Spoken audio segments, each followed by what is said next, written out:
கணவருடன் ஏற்பட்ட கார் விபத்தில் சிக்கி அந்த இளம் நடிகைக்கு ஏற்பட்ட மிக பெரும் பரிதாபம் தமிழ் சினிமாவையே ஒட்டுமொத்தமா நிலைகுலைய வச்சிருக்கு.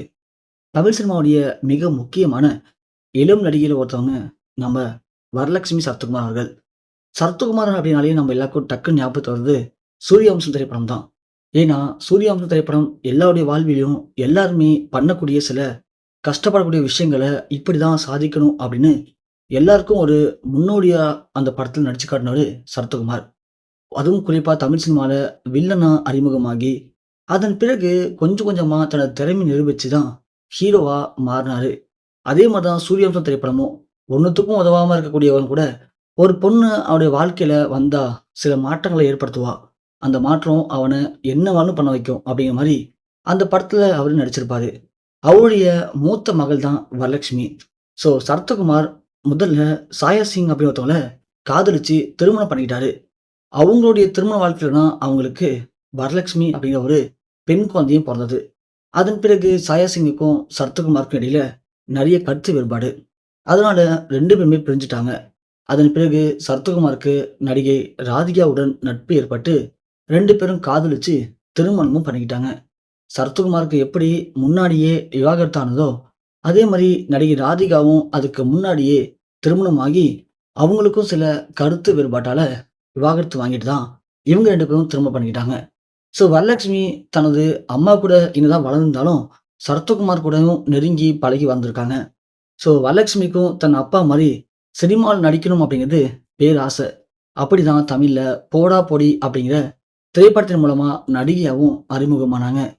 சரத்குமாரும் தன் மகள் வரலட்சுமி அப்படின்னு சில முக்கியமான இயக்குனர்கள்ட்ட சொல்லிவிட்டு, அதன் மூலியமா சில திரைப்படங்கள்ல வரலட்சுமி நடிக்கவும் ஆரம்பிச்சாங்க. குறிப்பா "தாரத்தப்பட்ட" அப்படிங்கிற படத்துல வரலட்சுமி நடிச்சதுக்கு அவங்களுக்கு சில முக்கிய விருதுகளும் வழங்கப்பட்டுச்சு. இப்படி ஆரம்பத்துல கதாநாயகியா நடிச்ச வரலட்சுமிக்கு, போக போக தமிழ் சினிமால பெருசா கதாநாயகி வாய்ப்பு கிடைக்கல. அங்க தான் வரலட்சுமி கொஞ்சம் யோசிச்சாங்க. சினிமாவுல சாதிக்கணும் அப்படின்னா, கதாநாயகியா மட்டும் தான் சாதிக்க முடியும் அப்படிங்கிறது அவசியம் இல்ல.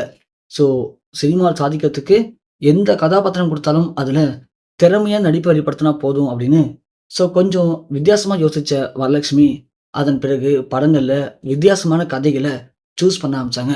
வரலட்சுமி நடிச்சாலே கண்டிப்பா அது கொஞ்சம் வித்தியாசமான கதையா தான் இருக்கும் அப்படின்னு மக்களும் புரிஞ்சுக்கிட்டாங்க. அந்த அளவுக்கு எந்த கதாபாத்திரம் குடுத்தாலும், அத நேர்த்தியா நடிச்சு, அந்த கதாபாத்திரத்துக்கே உரிய முக்கியமான சிறப்பு அம்சங்களோட அத வெளிப்படுத்தக்கூடிய ஒரு அற்புதமான நடிகையா வரலட்சுமி மாறுனாங்க. சரத்குமார் பொண்ணு வரலட்சுமி அப்படிங்கிற காலம் போயி, வரலட்சுமி சரத்குமார் தான் அப்பாவா அப்படிங்கிற அளவுக்கு இன்னைக்கு சினிமால உயர்ந்து நிக்கிறாங்க வரலட்சுமி. இப்படி தமிழ்ல மட்டும் இல்லாம தெலுங்கு, மலையாளம், ஹிந்தி, கன்னடம்னு மொத்தமா ஒரு 4 மொழிகள்ல வரலட்சுமி படு பிஸியான ஒரு நடிகையா வந்தாங்க. இவங்க இடையில நடிகர் விஷால காதலிச்சாங்க. விஷால திருமணம் பண்ணிக்க போறதாவும் சில தகவல்கள் வெளியானுச்சு. ஆனா, அந்த நேரத்துல நடிகர் சங்க தேர்தல்ல விஷால் போட்டியிட்டப்போ, சரத்குமாருக்கும் விஷாலுக்கும் ஏற்பட்ட சில கருத்து வேறுபாட்டால, விஷாலுக்கும் வரலட்சுமிக்கும் பிரேக்கப் ஆயிடுச்சு. இருந்தாலும் விஷாலும், வரலட்சுமியும் திருமணம் பண்ணிப்பாங்க அப்படின்னு ரசிகைகள் எல்லாருமே எதிர்பார்த்து காத்திருந்தாங்க. ஏன்னா, விஷாலுக்கு வயசு இப்போ 45 ஆகப்போது. இன்னமும் அவர் திருமணம் பண்ணிக்கவே இல்ல. அதனால தான் எல்லாரும் எதிர்பார்த்தாங்க. ஆனா, திடீர்னு வரலட்சுமி யாரும் எதிர்பார்க்காத ஒரு முடிவ அறிவிச்சாங்க. அதாவது, "நான் இப்போ திருமணம் பண்ணிக்க போறேன். மாப்பிள்ளை இவர்தான்" அப்படின்னு ஒரு முக்கியமான தொழிலதிபர கை காட்டுனாங்க. அது மட்டும் இல்லாம, அதுவே ரசிகர்களுக்கு கொஞ்சம் பேரதிர்ச்சி. அதோட அவங்க கை காட்டுன மாப்பிள்ளைக்கு ஏற்கனவே திருமணமாகி 20 வயதுல ஒரு பெண் குழந்தை. அப்படியாப்பட்ட ஒரு நபர 2ஆம் தரமா தான் வரலட்சுமி திருமணம் பண்ணிக்க போறாங்கன்னு செய்தி வந்ததும் எல்லாரும் அதிர்ச்சி அடைஞ்சாங்க. வரலட்சுமிக்கு என்ன ஆச்சு? எதனால இப்படி ஒரு முடிவு எடுத்தாங்க? அப்படின்னு எல்லாரும் கொந்தளிச்சு போனப்போ, வரலட்சுமியோடைய பதில் ஒண்ணு மட்டும் தான். இது எங்க அப்பாவுடைய விருப்பம். எனக்கு சின்ன வயசுலேருந்து எங்க அப்பானா ரொம்ப பிடிக்கும். எங்க அப்பா கண்டிப்பா என்னுடைய எதிர்காலத்தலாம் மனசுல வச்சு தான் இந்த மாப்பிள்ளைய திருமணம் பண்ணிக்க சொல்றாரு. அதோட அவரு எங்க அப்பா சரத்குமாருடைய நண்பர் பையன் தான். இவர திருமணம் பண்ணிக்கிட்டா என்னுடைய வாழ்க்கை நல்லா இருக்கும்னு எனக்கும் தோணுது. நான் இவர தான் திருமணம் பண்ணிக்க போறேன் அப்படின்னு சில செய்திகள் வெளியிட்டாங்க. அதே மாரி ரசிகர்கள் எதிர்பார்க்காத அதிர்ச்சி என்னன்னா, வரலட்சுமி சொன்ன மாரியே அவர திருமணமும் பண்ணிக்கிட்டாங்க.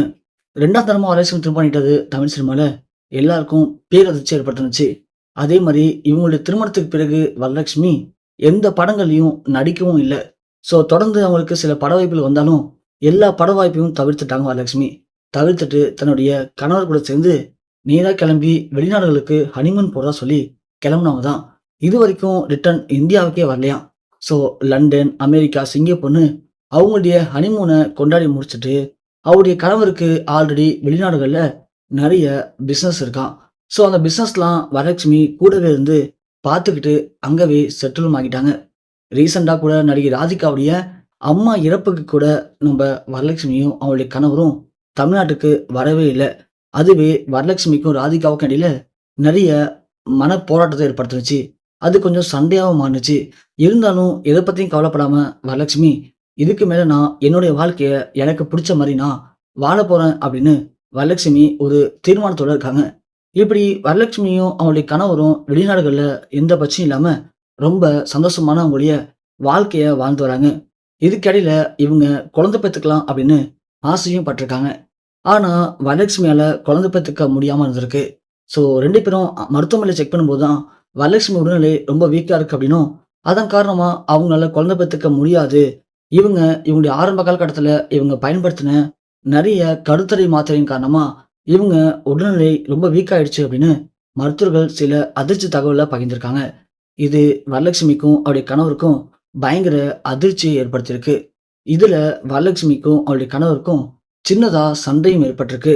இருந்தாலும் மருத்துவ சிகிச்சைக்கு உட்படுத்தப்பட்ட பிறகு, வரலட்சுமியால கருத்தரிக்க முடியும் அப்படிங்கிற நம்பிக்கையோட இருந்த அவங்களுடைய கணவருக்கு கடைசி வரைக்கும் ஏமாற்றம் மட்டும் தான் மிஞ்சிருக்கு.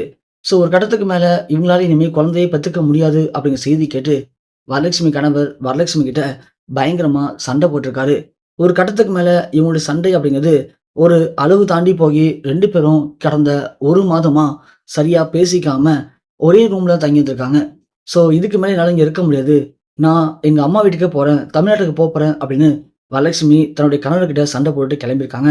அதன் காரணமா 2 பேரும் பேசி தமிழ்நாட்டுக்கு வரலான்னு சொல்லிட்டு, அவங்களுடைய கார்ல அவங்களுடைய ஹோட்டல் ரூம்ல இருந்து நேரா ஏர்போர்ட்டுக்கும் கிளம்பி போயிருக்காங்க. அப்படி ஏர்போர்ட்டுக்கு போற வழியில கூட அவங்க 2 பேருக்கும் பயங்கரமான கருத்து வேறுபாடும், சண்டையும் ஏற்பட்டிருக்கு. அப்படி சண்டை போட்டுட்டே கார் ஓட்டி வந்த வரலட்சுமியோட கணவர், திடீர்னு அவருடைய கட்டுப்பாட்ட மீறி அவர் ஓட்டி வந்த கார் பயங்கர ஒரு கோர விபத்துல சிக்கியிருக்கு.